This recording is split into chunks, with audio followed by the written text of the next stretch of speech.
وحدہ والصلاة والسلام علی من لا نبی بعدہ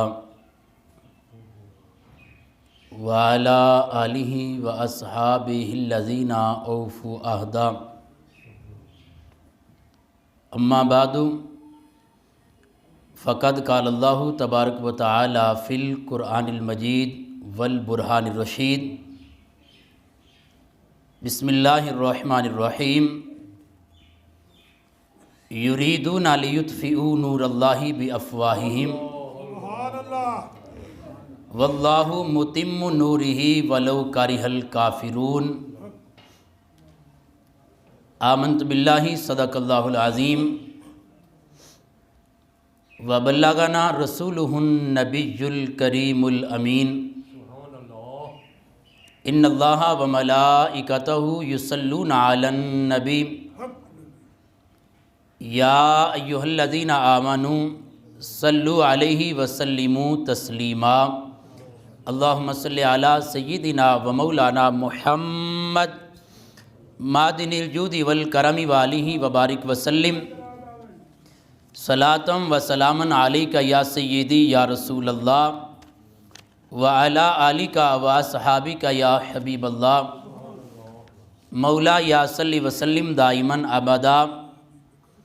علی حبیبک خیر الخلق کلہم والحبیب الذی ترجی شفاعتہ لکل حول من الاحوال مقتحم محمد سید الکونین والثقلین والفریقین من عرب ومن عجم یا ربی بالمصطفیٰ بلغ مقاصدنا واغفر لنا ما مضی یا واسع الکرم رب اشرح لی صدری ویسر لی امری واحلل عقدۃ من لسانی یفقہوا قولی۔ اللہ تبارک و تعالی جل جلالہ و عما نوالہ کی حمد و ثنا کے بعد نبی اکرم نور مجسم شفیع معظم حضور تاجدار مدینہ صلی اللہ علیہ وسلم کے دربار مقدس میں ہدیہ درود و سلام پیش کرنے کے بعد نہایت ہی واجب الاحترام بزرگوں، دوستوں، پیارے اسلامی بھائیوں، اللہ رب ذوالجلال کی پاک بارگاہ میں دعا ہے اللہ ہم سب کی آج کی نماز جمعہ کی حاضری کو اپنے دربار میں شرف قبولیت عطا فرمائے۔ اور رب ذوالجلال ہم سب کو قرآن اور حدیث کی بات سن کر سمجھ کر اس پر عمل کرتے ہوئے اپنی زندگی کو گزارنے کی توفیق عطا فرمائے۔ ہمارے جمعۃ المبارک میں ہماری آج کی گفتگو کا موضوع ہے نور خدا ہے کفر کی حرکت پہ خندہ زن، پھونکوں سے یہ چراغ بجھایا نہ جائے گا۔ اللہ تعالیٰ کی ذات بابرکات نے نبی کریم صلی اللہ علیہ وسلم کی ذات بابرکات کو یہ جو قرآن مجید برہان رشید عطا فرمایا ہے، یہ ہمارے کریم آقا صلی اللہ علیہ وسلم کی ذات بابرکات کا یوں سمجھ لیں کہ سب سے بڑا معجزہ ہے۔ اور قرآن نے ہر دور میں جیسے جب اللہ تعالیٰ نے نبی کریم صلی اللہ علیہ وسلم کی ذات بابرکات پہ قرآن نازل کیا تو باقاعدہ طور پہ اللہ تعالیٰ کی ذات بابرکات نے قرآن مجید کی آیات طیبات سے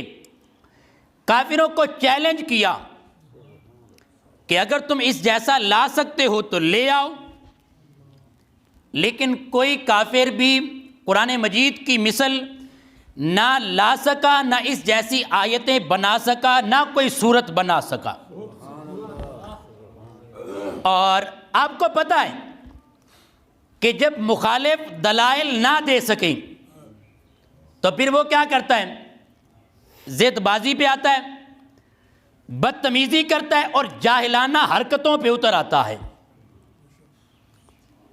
حالانکہ چاہیے تو یہ تھا قرآن کے دلائل کا جواب دلائل سے دیتے، لیکن قرآن نے جو دلیل دی اس کا رد کرنے کی کسی میں پاور نہیں تھی۔ تو اس دور میں بھی انہوں نے جاہلانہ حرکتیں کی، انہوں نے زید بازی کی، بدتمیزی کی، لیکن قرآن جیسا بنانے کی ان کے اندر ہمت نہیں تھی۔ ابھی دیکھیں یہی جاہلوں والا ان کا انداز ہے۔ ابھی یہ ہفتہ گزرا ہے تو باقاعدہ طور پہ شمالی یورپ کا ایک چھوٹا سا ملک ہے سویڈن، تو وہاں پہ معاذ اللہ انہوں نے ترکی کے سفارت خانے کے سامنے اپنی بدبختی کا اظہار یوں کیا کہ قرآن مجید کو وہاں پہ انہوں نے جلایا ہے، اور قرآن مجید کے نسخے کو نظر آتش کیا۔ اب ظاہر بات ہے پوری دنیا کے مسلمان اس پہ اضطراب اور بے چینی کی کیفیت میں ہیں۔ تو میں کہہ رہا تھا کہ قرآن مجید نے ان سے باقاعدہ یہ کہا فاتو بسورۃ من مثلی، قرآن جیسی ایک سورت بنا کے لے آؤ۔ لیکن آپ دیکھیں پوری تاریخ عرب کی دیکھیں، کوئی ایک بھی قرآن جیسی سورت بنا کے نہ لا سکا۔ قرآن مجید برہان رشید کے جو تقاضے تھے ظاہر بات ہے اس کے مطابق کوئی بدبخت یہ نہیں کر سکا۔ اور حضرت امام جلال الدین سیوطی رحمۃ اللہ علیہ آپ نے باقاعدہ طور پہ الاتقان، آپ کی عربی کے اندر 2 جلدوں میں کتاب ہے، حضرت امام سیوطی فرماتے ہیں کہ اگر تاریخ عرب پڑھیں ہمیں بڑے بڑے بے ایمان بدر میں قتل ہوتے نظر آتے ہیں، بڑے بڑے کافر، وہ ابو جہل جیسے، عتبہ اور شیبہ جیسے، فرمایا یہ جنگوں کے اندر مارے گئے اور جہنم میں پہنچ گئے، لیکن قرآن جیسی ایک سورت بنانے کی کسی میں ہمت نہیں تھی۔ ورنہ کہہ دیتے ہمیں لڑائی کی کیا ضرورت ہے، ہم قرآن جیسی ایک سورت یا اس جیسی 10 آیتیں بنا کے لے آتے ہیں تو محمد عربی کا جو چیلنج ہے اس کا رد ہو جائے گا۔ لیکن وہ جنگوں میں مارے گئے، قتل ہوئے، بدبختی ان کے مقدر میں آئی، لیکن رب کعبہ کی قسم امام سیوطی کہتے ہیں قرآن جیسی ایک سورت آج تک اور اس وقت بھی کوئی بے ایمان بنا سکا نہیں۔ اب جب قرآن جیسا بنا نہیں سکا تو معاذ اللہ وہ شاید یہ سمجھتے ہیں کہ قرآن کے نسخے کو نظر آتش کریں گے تو قرآن مجید کا پیغام شاید یہ ختم ہو جائے، تو یہ ان کی بھول ہے۔ یہ قرآن مجید تو ہمارے بچے بچے کے سینے کے اندر محفوظ ہے،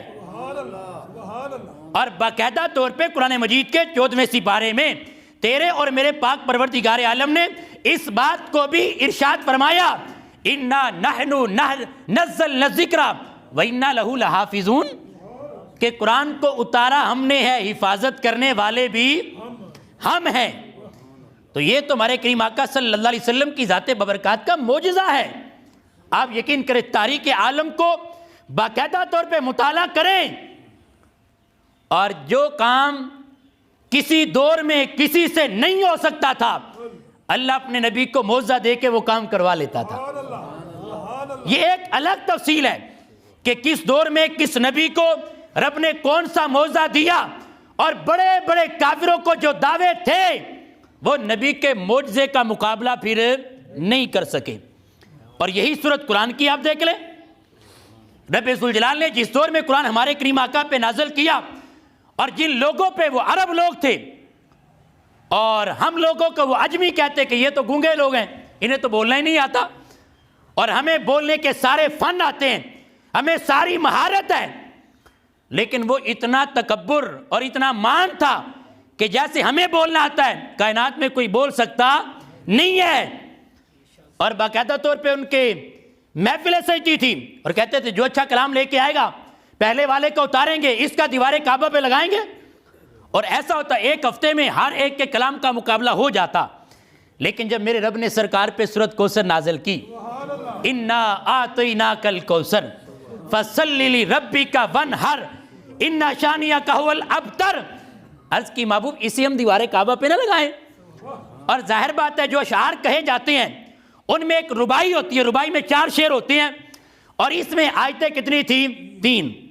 کہا محبوب یہ ہم دیوار کعبہ پہ لگائیں گے اور پھر مکے والوں کو کہیں گے اگر کسی میں ہمت ہے تو چوتھی بنا کے دکھاؤ، ربائی پوری کرو۔ جب یہ لگایا گیا، یقین کریں کتابوں میں لکھا ہے 1 نہیں 2 نہیں 3 مہینے گزر گئے، لیکن قرآن جیسا کون بنا سکتا تھا؟ یہ کسی انسان کا کلام ہو تو پھر ہے نا۔ ہاں کسی بڑے شاعر آئے، اس نے جب پڑھا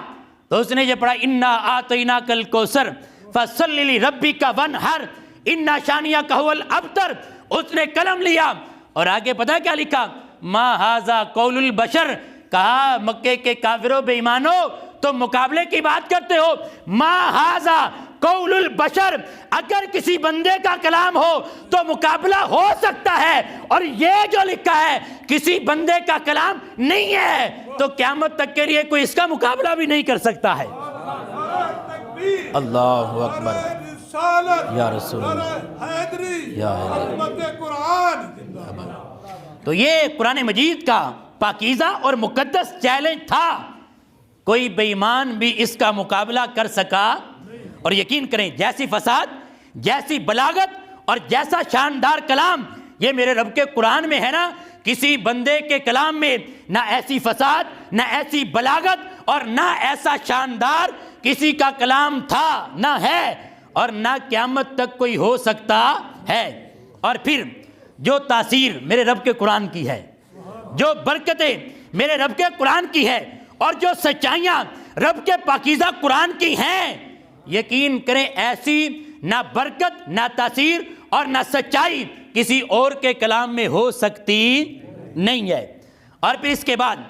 قرآن مجید برہان رشید نے جو باقاعدہ طور پہ خبریں عطا فرمائیں اور بالکل سچی خبریں دی، اس کے بعد قرآن مجید علم اور معرفت کا یہ ایسا خزانہ ہے کہ کسی بڑے سے بڑے عالم کے پاس بھی ایسی جامع کتاب ہو سکتی نہیں ہے جو میرے رب نے ہمارے کریم آقا صلی اللہ علیہ وسلم کی ذات بابرکات پہ نازل فرمائی۔ تو وہی شعر اپنی جگہ آج بھی حقیقت ہے کہ نور خدا ہے کفر کی حرکت پہ خندہ زن، پھونکوں سے یہ چراغ بجھایا نہ جائے گا۔ قرآن مجید نے باقاعدہ اس بات کا اعلان کیا، یریدون لیطفئوا نور اللہ بافواہہم، فرمایا بے ایمان کافر مشرک وہ تو یہ چاہتے ہیں اپنی پھونکوں سے، اپنے منہ سے اللہ کے قرآن کو بجھا دیں۔ تو اللہ پتہ کیا فرماتا ہے؟ واللہ متم نورہ، اللہ اپنے نور کو کامل کرے گا، اللہ اپنے نور کو پورا کرے گا۔ ولو کرہ الکافرون، اگرچہ کافر اسے پسند نہ کریں، وہ پسند کریں نہ کریں، لیکن جس کا پورا کرنا اور جس کو کامل کرنا یہ میرے رب نے فرما دیا ہے، یقیناً وہ کامل ہوا ہے اور قیامت تک کے لیے کامل اسی نے رہنا ہے۔ اور پھر قرآن مجید برہان رشید، یقین کریں ہر دور میں سازشیں تو کافروں نے کی، جیسے بھی کہہ رہا ہوں کہ سویڈن کے اندر انہوں نے قرآن مجید کے نسخے کو جلایا، وہ کیا سمجھتے ہیں پیغام رک جائے گا؟ ہمارے آقا صلی اللہ علیہ وسلم کے دور مقدس میں باقاعدہ آپ کتابیں پڑھیں، یہودیوں نے ایک سازش کی، اور سازش پتہ کیا کی؟ آپس میں مشورہ کیا، کہنے لگے ہم اپنے چند بندوں کو خاص کرتے ہیں اور انہیں جا کے کہتے ہیں کہ جا کے محمد صلی اللہ علیہ وسلم کا کلمہ پڑھ لو، پھر چند دن ان کے ساتھ رہنا، اور جب کچھ عرصہ ان کے ساتھ گزار لینا تو اس کے بعد تم یہ پروپیگنڈا کرنا، یہ غلط جملے بولنا، اور کیا کہنا؟ نہیں جی ہماری آسمانی کتابوں میں جس محمد کے بارے میں خبریں دی گئی ہیں اور جس آخری کتاب قرآن کے بارے میں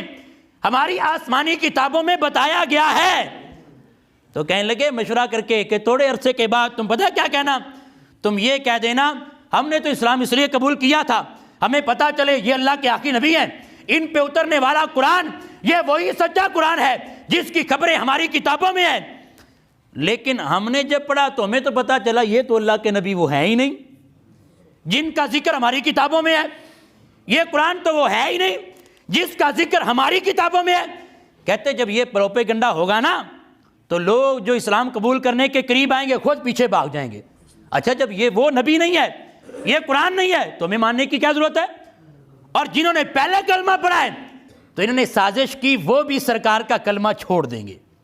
یہ انہوں نے آپس میں کیا کیا؟